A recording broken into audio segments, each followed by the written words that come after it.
Hola, buenas tardes. Soy José Francisco Latorre. Bienvenidos a Clases Oposiciones. Con este vídeo vamos a abrir una serie de vídeos que se irán subiendo sucesivamente a este canal de YouTube.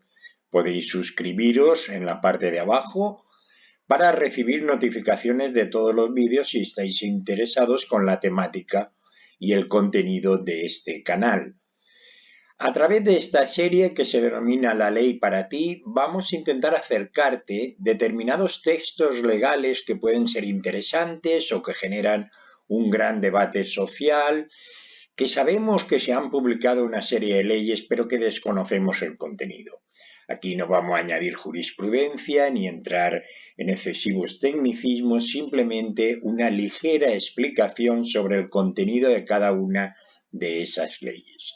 Ya digo que con una periodicidad semanal aproximadamente iremos subiendo nuevos vídeos. Bien, vamos a iniciar la serie con una ley que apenas lleva en vigor menos de un año, creo que es desde septiembre del 2021. Sobre esta ley prácticamente no hay jurisprudencia, puesto que es muy reciente y por lo tanto todavía la jurisprudencia va a intentar poco a poco perfilarla en su totalidad. Esta se trata de la Ley Orgánica 3 del año 2021 de 24 de marzo que regula la eutanasia o la muerte digna, como algunos la denominan. Bien, esta ley, vemos aquí el contenido, el índice con todos los determinados capítulos de que consta. Vamos a analizar. Vemos que hay un preámbulo y 5 capítulos, pero solamente vamos a analizar y a comentar parte de los 4 capítulos que están aquí sombreados ligeramente en un color crema, ¿no? Que es más o menos el contenido. Bien, de lo que se trata es de acercaros y que tengáis una idea lo más elemental posible, pero clara y completa, sobre este texto legal. Antes que nada hay que decir que esta ley, polémica ley, actualmente está pendiente de 2 recursos de inconstitucionalidad que se han presentado ante el Tribunal Constitucional. Entonces, estos 2 recursos están pendientes de resolverse. En concreto, el Tribunal Constitucional ha aceptado los 2. El primero, por providencia, el 23 de junio del 2021, acordó admitir a trámite el recurso de inconstitucionalidad número 4057 de 2021 contra determinados artículos de esta ley orgánica. Y posteriormente también el Pleno del Tribunal Constitucional, por providencia de 16 de septiembre del 2021, acordó admitir a trámite un recurso de inconstitucionalidad, el 4313 del 2021, contra esta ley orgánica. Por lo tanto, con el paso del tiempo, el Tribunal Constitucional considerará si total o parcialmente esta ley se ajusta a la Constitución o no. Bueno, en principio vemos aquí que la ley consta de 19 artículos, es una ley relativamente corta.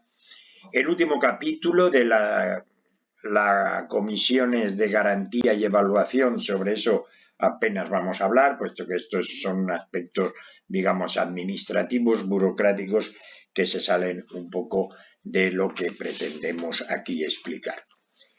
En primer lugar, empezamos con el artículo 1, el objeto. Dice la ley orgánica que el objeto de esta ley es regular el derecho de toda persona que cumpla las condiciones exigidas en esta ley a solicitar y recibir la ayuda necesaria para morir. También es objeto de esta ley el procedimiento que ha de seguirse para obtener esa ayuda o esa prestación, que es como la ley la define, y qué garantías han de observarse en este caso. También la ley tiene por objeto determinar los deberes del personal sanitario que atienda a esas personas y regular las obligaciones de las administraciones e instituciones que les pueda concernir. Normalmente serían las administraciones públicas sanitarias. Bien, el artículo segundo habla del ámbito de aplicación, a quién se aplica, esto es importante. Entonces se aplica a todas las personas físicas o jurídicas, tanto públicas como privadas, que actúen o se encuentren en territorio español. Se entenderá que una persona jurídica se encuentra en territorio español si tiene domicilio social o sede de dirección efectiva, sucursal, delegación o establecimiento de cualquier naturaleza. Y ya entramos en una parte muy importante que es el artículo 3, que habla de definiciones, ¿vale? Aquí va a definir en concreto, hay 8 definiciones que son importantísimas. En primer lugar, el consentimiento informado. Cualquier persona sabe que para cualquier intervención en el campo de la salud, una persona debe de dar su consentimiento tras recibir la información por parte del médico responsable de ese paciente. La persona recibirá información y posteriormente dará su consentimiento para una intervención o una actuación en salud. Pues bien, el consentimiento informado lo define la Ley Orgánica como la conformidad libre, voluntaria y consciente del paciente. Libre, voluntaria y consciente. O sea, el paciente no puede ser presionado de ninguna forma, ha de quererlo realmente y debe estar plenamente consciente a la hora de dar el consentimiento para esta intervención. Debe de estar en pleno uso de sus facultades después de haber recibido la información adecuada. ¿Qué información ha de dársele? Pues una información que sea adecuada para este caso. Eso lo hará los especialistas sanitarios que le van a proporcionar esa información, la que sea adecuada a cada caso, ¿vale? Sin recibir ningún tipo de presión y siempre que se garantice la voluntariedad del sujeto y su plena conciencia. Por lo tanto, no podría realizarlo en una situación en la que esté dopado o se encuentre en un estado depresivo o esté presionado o amenazado, etc. Bien, otra definición que establece a efectos de esta ley es la de padecimiento grave, crónico e imposibilitante. ¿Qué es este concepto? Aquí, por si algo no entendéis, tenéis la ventaja de que se puede parar el vídeo e incluso tirarlo un poquito para atrás, ¿vale? Bien, por padecimiento grave, crónico e imposibilitante, dice la Ley Orgánica, será aquella situación que hace referencia a limitaciones que inciden directamente sobre la autonomía física y actividades de la vida diaria, de tal forma que el paciente no puede valerse por sí mismo. También la capacidad de expresión y relación que llevan asociado un sufrimiento físico o psíquico constante e intolerable para quien lo padece. Claro, aquí hay que resaltar una cosa. Intolerable para quien lo padece, en principio es un concepto subjetivo, no es totalmente objetivo. Y un sufrimiento físico o psíquico constante. Vamos poco a poco construyendo elementos. Existiendo, añade este concepto, la seguridad o gran probabilidad, es decir, seguridad o gran probabilidad de que esas limitaciones de la autonomía física o psíquica vayan a persistir en el tiempo sin posibilidad de curación o mejoría apreciable. Sin posibilidad de curación sí que podemos hablar de algo objetivo. En cuanto a la mejoría apreciable, habría que valorarla no en términos del todo objetivo. Bien, entonces esto es lo que dice sobre esto. El tercer concepto habla sobre enfermedad grave e incurable. ¿Qué entiende la Ley Orgánica por enfermedad grave e incurable? Y dice, aquella que origina sufrimientos físicos o psíquicos constantes e insoportables sin posibilidad de alivio. constantes e insoportables sin posibilidad de alivio, que la persona considere tolerable, con un pronóstico de vida limitado en un contexto de fragilidad progresiva. Estos son los términos exactos a los que habla la ley. O sea, pronóstico de vida limitado en un contexto de fragilidad progresiva. Otro concepto es la de médico responsable. Aquí van a aparecer dos facultativos distintos que obligatoriamente no pueden ser la misma persona. Por un lado, el médico responsable del paciente, que es aquel que lo está tratando y le hace todo el seguimiento, y posteriormente habrá un médico consultor que será otro médico distinto que deberá de hacer un informe. Un médico que deberá de hacer un informe sería el médico consultor. Bien, aquí van a aparecer dos médicos. Por un lado, el médico responsable, que es esa persona que le va haciendo continuamente todo el tratamiento y que lo sigue a diario y que le va a pasar la información para que luego ese paciente, dejando un periodo de tiempo, vuelva a ratificar 2 veces por separado, tras un periodo de 15 días naturales, vuelva a dar la información. De eso ya lo veremos posteriormente.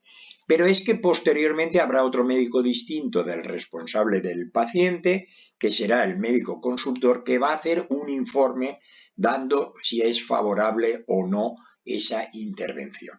¿Vale? Después veremos esto. Nos ceñimos ahora al concepto de médico responsable. Será el facultativo que tiene a su cargo la coordinación de toda la información y la asistencia sanitaria y con el paciente, ¿vale?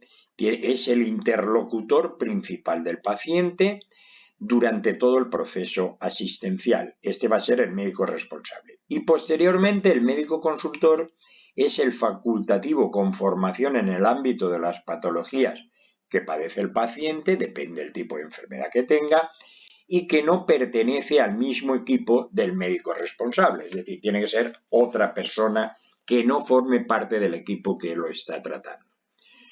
Por otro lado, otro concepto será el de la objeción de conciencia sanitaria.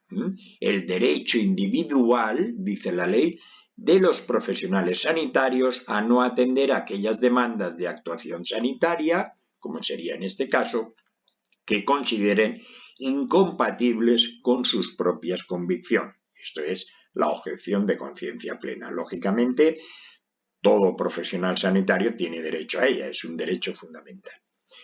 Luego, otro concepto es la prestación de ayuda para morir. A partir de ahora, cuando hablemos de la prestación, nos estamos refiriendo a lo que es la prestación de la eutanasia, ¿vale?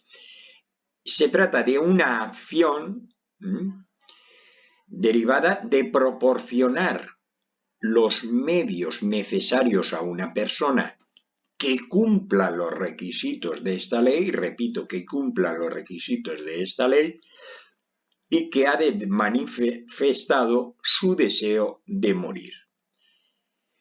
Dicha prestación se puede dar en dos modalidades distintas.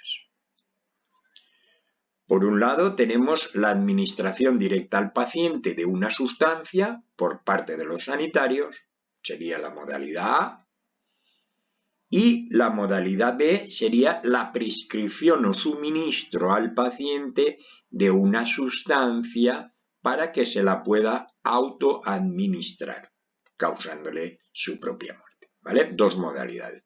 Dársela o proporcionarle la sustancia para que él realmente realice la autoprestación. Y luego, la situación de incapacidad de hecho, otro concepto que entiende la ley. Situación en la que el paciente carece de entendimiento y voluntad suficientes para regirse de forma autónoma, plena y efectiva por sí mismo, independientemente de que existan o se hayan adoptado medidas de apoyo para el ejercicio de su capacidad jurídica. Bien, esto en lo que respecta al capítulo primero, este que tenemos aquí, con los 3 primeros artículos. Bueno, ahora seguimos con el capítulo segundo, que como podéis ver lleva como título Derecho de las personas a solicitar la prestación y requisitos para su ejercicio. Esto es fundamental. Entonces sigue la ley en el artículo 4, la decisión de solicitar la prestación ha de ser una decisión autónoma de la persona. Se entiende por ello aquella que está fundamentada en el conocimiento sobre su proceso médico después de haber sido informado adecuadamente con aquella información que sea estrictamente necesaria, suficiente y adecuada por parte del equipo sanitario responsable que lo está tratando, ¿vale? La ley garantizará los medios y recursos de apoyo materiales humanos que sean necesarios para que los solicitantes reciban la información, formen y expresen su voluntad y otorguen su consentimiento. Su decisión debe ser individual, madura y genuina, sin intromisiones, injerencias o influencias indebidas. Vale, esto es el deber ser, pero habrá que adoptar las garantías necesarias para que esto sea realmente así. Pero bueno, aquí de lo que estamos es tratando de comunicarte a ti que estás escuchando este vídeo exactamente la realidad de lo que dice el texto, para que luego, con esa realidad veraz, tú tomes tu opinión, formes tu opinión y tus decisiones al respecto. Se adoptarán las medidas pertinentes, decíamos, para proporcionar el acceso también a los discapacitados y todo el apoyo que ellos pudieran tener. Luego, el artículo 5 habla de los requisitos, esto es fundamental, requisitos para recibir la prestación. Y dice, A, tener la nacionalidad española o residencia legal en España. Nacionalidad española o residencia legal en España sin tener la nacionalidad española.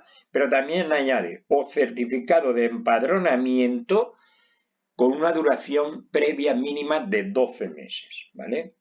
También ser mayor de edad, ser capaz, no tener limitaciones a la capacidad desde el punto de vista jurídico y consciente en el momento de presentar la solicitud. Si no fuese así, esa solicitud podría ser nula, no podría tenerse en cuenta si se demuestra que el sujeto no era consciente. Por otro lado, como B, otros requisitos sería disponer por escrito de la información que exista sobre su proceso médico, información escrita, que debe ser la suficiente y adecuada para tomar una decisión y ha de ser evidentemente veraz. El médico tiene que darle una información veraz.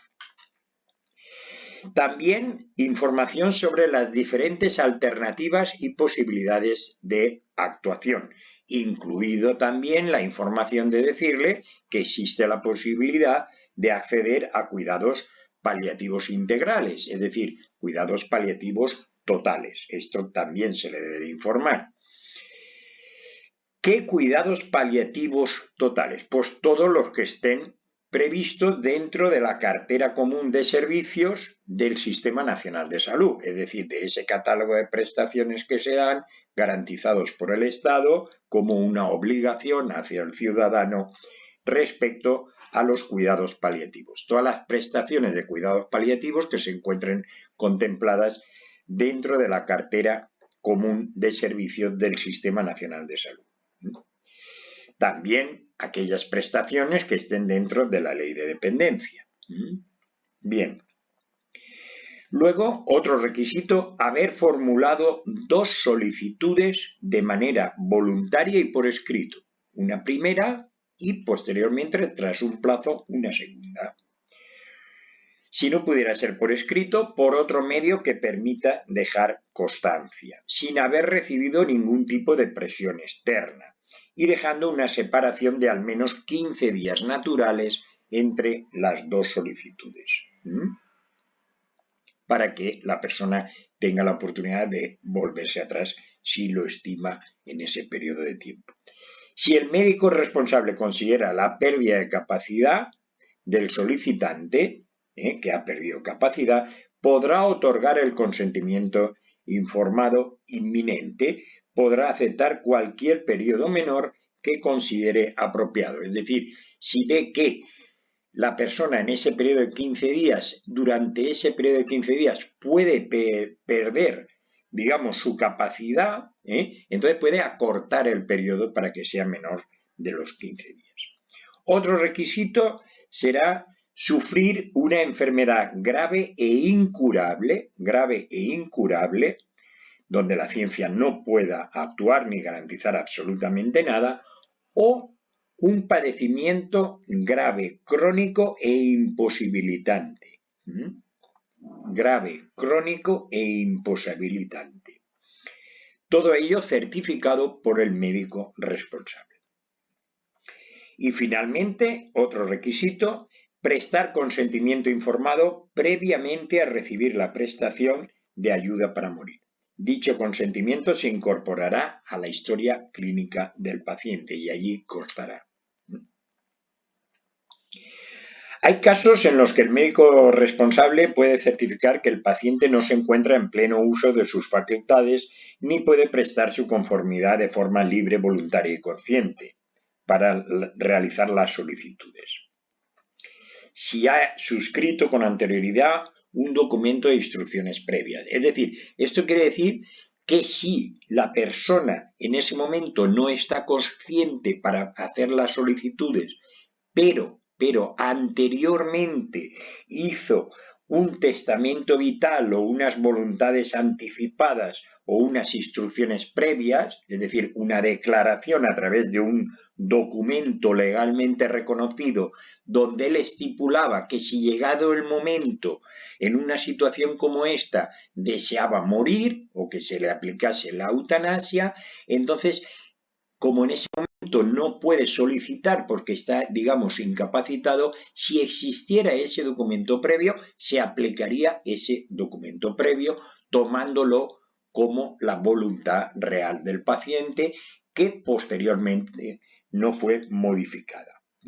En el caso de haber nombrado también representante en ese documento de instrucciones previas o testamento vital, una persona para que lo represente, que en un momento dado, cuando él no puede tomar decisiones o está incapacitado, nombra a una persona de su entera confianza para que sea este representante quien en su nombre tome las decisiones correspondientes.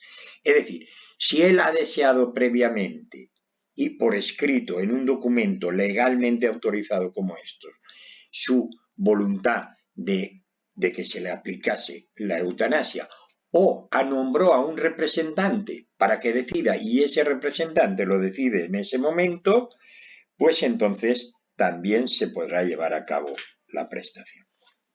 El artículo 6 habla de los requisitos de la solicitud que debe de cumplir la solicitud. Deberá de ser escrita obligatoriamente, el documento debe estar con fecha y firma por el paciente solicitante o por cualquier otro medio que permita dejar constancia de la voluntad inequívoca del solicitante, así como del momento en que se solicita. Si por su situación personal o condición de salud no le fuera posible fechar y firmar el documento, pueden utilizarse otros medios que le permitan dejar constancia, o bien otra persona mayor de edad y plenamente capaz podrá fecharlo y firmarlo en su presencia. Dicha persona mencionará el hecho de que quien demanda la prestación de ayuda para morir no se encuentra en condiciones de firmar el documento e indicará las razones por las que no se encuentra en condiciones de firma. El documento se firmará en presencia de un profesional sanitario que a su vez lo firmará también. Y se hará en cierta medida responsable. Si no es el médico responsable, ese profesional sanitario que lo ha firmado no es el médico responsable, es otro, pues este otro le hará llegar el documento al médico responsable. El solicitante podrá revocar, lógicamente, su solicitud en cualquier momento, incorporándose su decisión a la historia clínica. También podrá pedir el aplazamiento de la administración de la prestación. Pedir, incluso después de haberla solicitado, solicitar bien revocarlo, ahora no quiero y dejo sin efecto esa solicitud, o bien, por otro lado, aplazar la administración de esa prestación. En determinados casos, la solicitud podrá ser presentada al médico responsable por otra persona mayor de edad y plenamente capaz. Esto es, desde luego, realmente peligroso, acompañándolo del documento de instrucciones previas, testamento vital o voluntades anticipadas o documentos equivalentes legalmente reconocidos suscritos previamente por el paciente. Si no existiera ninguna persona que pueda presentar la solicitud en nombre del paciente, el médico que lo trata lo podrá hacer. En tal caso, dicho médico que lo trata estará legitimado para solicitar y obtener el acceso al documento de instrucciones previas. Bien, el artículo 7 habla de la denegación de la prestación de ayuda para morir. Hemos dicho que hay dos solicitudes, primero una, luego otra, y cuando el paciente ya lo ha solicitado, ahora vamos a ver qué es lo que pasa después, puesto que esa solicitud podría ser denegada. Ya hemos dicho que hay que cumplir unos requisitos. En caso de que se deniegue la solicitud, siempre se denegará por escrito y de manera motivada por el médico responsable. Contra esa denegación de la solicitud que ha hecho el paciente, esa denegación, desde que se hace la solicitud, la denegación en su caso deberá de hacerse dentro del plazo máximo de 10 días naturales, desde la primera solicitud. Hay dos, de 10 días naturales desde la primera solicitud. La persona que hubiera presentado la misma podrá presentar en el plazo máximo de 15 días naturales una reclamación ante la Comisión de Garantía y Evaluación competente. Es decir, tú solicitas la prestación, en el plazo de 10 días te contestan desde la primera solicitud, puesto que hay dos. En ese plazo te contestan en los 10 días, si te la aceptan ya está aceptada y si no la aceptan, pues entonces uno podrá presentar una reclamación ante la Comisión de Garantía y Evaluación competente de esa comunidad autónoma, que como vemos abajo en la diapositiva que tenemos, el capítulo 5, existen comisiones de garantía y evaluación, una en cada comunidad autónoma. Bien, entonces se puede presentar esa reclamación ante la comisión. El médico responsable que haya denegado la solicitud deberá remitir en el plazo de 5 días a partir desde que se notifica la denegación al paciente los dos documentos del artículo 12, que veremos posteriormente cuáles son. Bien, pues vamos a pasar ya, acabado este artículo 7, vamos a pasar al capítulo 3 que habla del procedimiento para la realización de la prestación de ayuda para morir. El procedimiento a seguir por el médico responsable cuando haya una solicitud será la siguiente. Una vez recibida la primera solicitud, el médico en el plazo máximo de 2 días naturales, una vez ha verificado que se cumplen los requisitos por la persona, porque si no, no se podría hacer, claro, realizará con el paciente un proceso deliberativo sobre su diagnóstico, posibilidades terapéuticas y resultados esperables, así como posibles cuidados paliativos que puedan haber para la situación de ese paciente en concreto, asegurándose de que el paciente comprende toda la información. La misma información deberá facilitarse igualmente por escrito en el plazo máximo de 5 días naturales. Pasado el plazo previsto y una vez recibida la segunda solicitud, el plazo previsto era de 15 días entre la primera y la segunda. Una vez recibida la segunda solicitud, el médico responsable, en el plazo de 2 días naturales, retomará otra vez otro proceso deliberativo con el paciente al objeto de atender en el plazo máximo de 5 días cualquier duda o necesidad de ampliación de información que el paciente solicite. Ante una situación tan difícil y complicada, con una repercusión tan grande, es lógico que el paciente pueda necesitar más información de la que se le diera. Transcurridas 24 horas desde la finalización de ese proceso, ese segundo proceso deliberativo, el médico responsable recabará al paciente su decisión de continuar o desistir de la solicitud. En el caso de que el paciente manifestara el deseo de continuar, el médico responsable comunicará al equipo asistencial, especialmente a los profesionales de enfermería,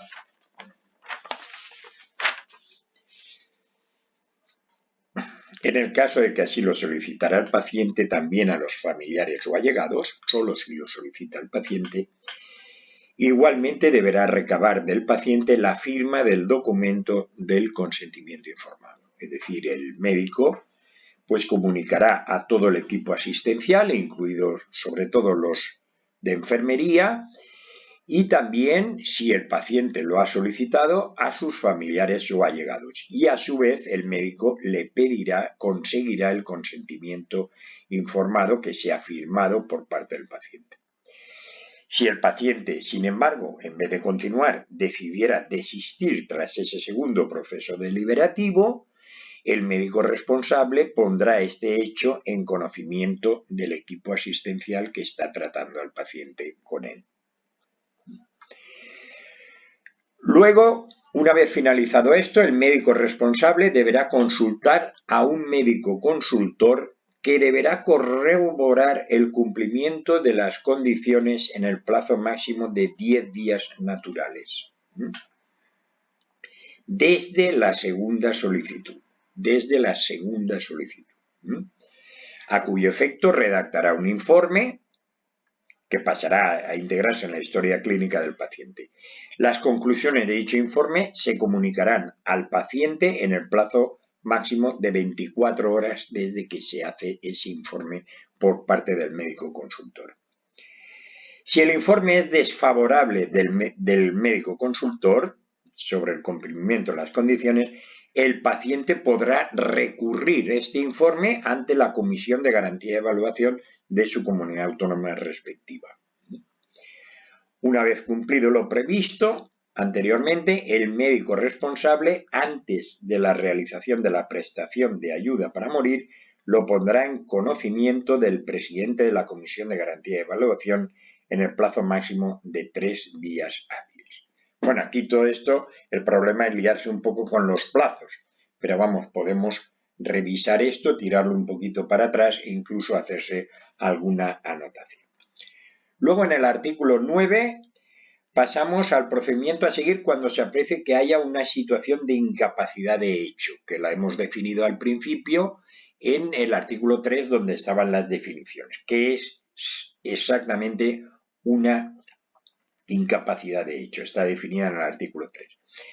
En este caso, el médico responsable está obligado a aplicar lo previsto en las instrucciones previas o documento equivalente. Lo que ponga en ese testamento vital o instrucciones previas, así es como se llama, que hizo el paciente en su momento, pues allí está expresada su voluntad sobre este tema, pues habrá que aplicar ese documento. Bien, el artículo 10, verificación previa por parte de la Comisión de Garantía y Evaluación. Esto lo vamos a pasar un poco por encima, ¿vale? Una vez recibida la comunicación médica, el presidente de la comisión, en plazo máximo de 2 días, designará a 2 miembros de la misma, un profesional médico y un jurista, para que verifiquen si concurren los requisitos. Luego hay otra serie de trámites que no son realmente importantes aquí. Ahora vamos a pasar al artículo 11, que habla de la realización de la prestación de ayuda para morir. Recibida la resolución positiva, puesto que si no, no da lugar a esto que estamos hablando en este artículo, la realización de la prestación de ayuda debe hacerse con el máximo cuidado y profesionalidad por los profesionales sanitarios, con aplicación de los protocolos correspondientes que contendrán además criterios en cuanto a la forma y tiempo de realización de la prestación. Si el paciente está consciente, deberá comunicar al médico responsable la modalidad, recordáis que habían dos modalidades, bien suministrarla por parte de los profesionales sanitarios o bien proporcionar la sustancia para que el propio paciente se la autoadministre. En los casos en que la prestación lo sea conforme a la forma escrita en el artículo 3.1, el médico responsable y el resto de profesionales asistirán al paciente hasta el momento de su muerte. En el supuesto contemplado en el 3G2, el médico, así como el resto de profesionales, tras prescribir la sustancia que se autoadministrará, el paciente mantendrá la debida tarea de observación y apoyo a este hasta el momento de su fallecimiento. Es decir, en estos dos casos, los puntos 2 y 3 de este artículo 11, dice que en el primer caso son los sanitarios los que suministran la sustancia, asistirán al paciente hasta su muerte, estos profesionales, y en el segundo caso, pues entonces el médico prescribirá la sustancia y el propio paciente se la autoadministrará y después el equipo médico mantendrá la debida tarea de observación y apoyo hasta el fallecimiento. El artículo 12 habla de la comunicación a la Comisión de Garantía y Evaluación tras la realización de la prestación. Una vez hecha la prestación, en el plazo máximo de 5 días hábiles, el médico responsable remitirá a la Comisión de Garantía y Evaluación de su comunidad autónoma los dos documentos. El primer documento, sellado por el médico responsable, referido como documento primero, recogerá los siguientes datos: nombre completo y domicilio del solicitante, esto es pura burocracia, y el segundo documento, también referido como documento segundo, deberá recoger los siguientes datos: sexo y edad, fecha y lugar de la muerte, tiempo transcurrido, etc. Con posterioridad pasamos al capítulo 4, garantía en el acceso a la prestación de ayuda para morir. ¿Vale? El artículo 13, garantía del acceso a la prestación. Hay que garantizar que todo el mundo pueda acceder a la prestación si lo desea y cumple los requisitos. La prestación se incluirá en la cartera común de servicios del Sistema Nacional de Salud y será de financiación pública. Será una prestación más incluida en la cartera de servicios del Sistema Nacional de Salud, que es una cartera básica que se da a todos los ciudadanos en todas las comunidades autónomas impuesta por el Estado. Entonces esta será una prestación más y su financiación será como el resto, financiación pública, incluida dentro de la cartera con pleno derecho. Los servicios públicos de salud aplicarán las medidas necesarias para garantizar el derecho a la prestación siempre que se den los supuestos y requisitos. Artículo 14. Prestación de la ayuda para morir. Se prestará en centros sanitarios públicos, privados o concertados, en cualquiera de esos tres tipos de centros que hay. Y también en el domicilio del paciente, se entiende, claro, sin que el acceso y la calidad asistencial resulten menoscabados por el ejercicio de la objeción de conciencia de los sanitarios que en su caso pueden haber o por el lugar donde se realiza. Es decir, centros sanitarios públicos, centros privados o centros concertados y también en el domicilio del paciente, en cualquiera de esos 4 sitios. Y por el hecho de que hayan objetores, personal sanitario objetor, eso a la administración pública deberá de poner otros profesionales. Por el hecho que haya objetores no quiere decir que la prestación se dé de forma menos plena. Y también por el hecho de que sea en el domicilio no quiere decir que no se apliquen todas las garantías como si fuese un hospital o un centro sanitario público, privado o concertado. No podrán intervenir en ninguno de los equipos profesionales que intervienen en este procedimiento quienes tengan conflicto de intereses ni quienes resulten beneficiados de la práctica de la eutanasia. Todas estas personas que pueden tener algún interés directo o indirecto con el paciente o puedan tener otros intereses ligados a esta digamos, prestación que se va a realizar, deberán de abstenerse y no podrán formar parte ni tener ninguna relación con ella. Luego la protección de la intimidad y confidencialidad. Entonces los centros sanitarios que hagan las prestaciones adoptarán todas las medidas necesarias para asegurar la intimidad de los solicitantes de la prestación y la confidencialidad de sus datos de carácter personal.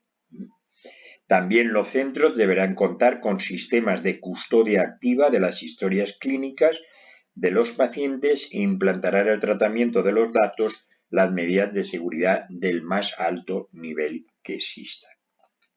El artículo 16 habla finalmente de la objeción de conciencia de los profesionales sanitarios.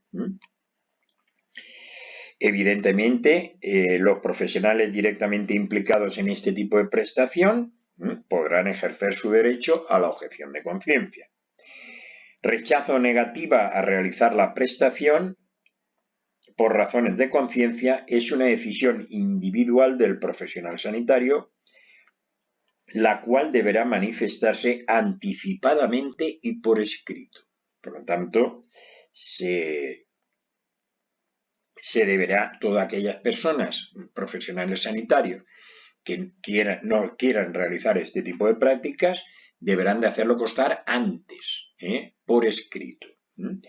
Y las administraciones sanitarias crearán un registro de profesionales sanitarios objetores, donde allí todas aquellas personas que se opongan por convicción o por cuestiones éticas a esta práctica se inscribirán en ese registro y nadie podrá obligarles a realizar este tipo de prácticas. Dice también que ese registro de profesionales sanitarios objetores a realizar la ayuda, en el que se inscribirán las declaraciones de objeción de conciencia para la realización de la misma y que tendrá por objeto facilitar la necesaria información a la administración sanitaria para que ésta pueda garantizar una adecuada gestión de la ayuda para morir. El registro se someterá, este registro de profesionales objetores, se someterá al principio de estricta confidencialidad y a la normativa de protección de datos de carácter personal. Bien, y ya pasamos al artículo quinto, al capítulo quinto, que habla de estas comisiones de garantía y evaluación. De esto no vamos a hablar porque son aspectos casi burocráticos, tienen su importancia, pero realmente la gente pues no está muy interesada en esto. Simplemente saber que existen estos. Habrá una comisión de garantía y evaluación en cada comunidad autónoma. La composición de cada una de ellas será compuesta por gente de diferentes disciplinas, tendrá un número mínimo de 7 miembros y estará formada por personal médico, personal de enfermería y juristas, ¿vale? Luego lo que dice la ley ya debe de haberse cumplido, es que cada comisión de garantía y evaluación deberá crearse y constituirse en el plazo de 3 meses a contar desde la entrada en vigor de este artículo. Esa comisión tendrá un reglamento de orden interno que regulará su organización y funcionamiento, la forma de tomar las decisiones, etc. Y el artículo 18 establece las funciones. Finalmente, el artículo 19, habla de algo que sí que es importante, el deber de secreto. Los miembros de las comisiones de garantía y evaluación estarán obligados a guardar secreto profesional sobre el contenido de sus deliberaciones y a proteger la confidencialidad de los datos personales que sobre profesionales sanitarios, pacientes, familiares y allegados hayan podido conocer en su condición de miembros de la comisión. Bueno, y hasta aquí la exposición que hemos hecho de esta importante ley, con un altísimo contenido ético que genera una gran polémica y que social, me refiero, y que hemos intentado traerte la realidad para que tú opines y te formes una opinión tras conocer los hechos. Debes ser tú quien te formes la opinión. Con esto vamos a acabar y ya digo, quien quiera o esté interesado, habrá muchos más vídeos similares a este, puede suscribirse al canal e incluso escribir algún comentario o ponerse en contacto con www.clasesoposicionesblogspot.com, donde allí podrá ponerse en contacto conmigo y hacer alguna consulta, etcétera, todo lo que necesite. Bien, pues nada, espero que os haya sido útil este vídeo y próximamente nos volveremos a ver con otro tema similar a este. Vale, buenas tardes.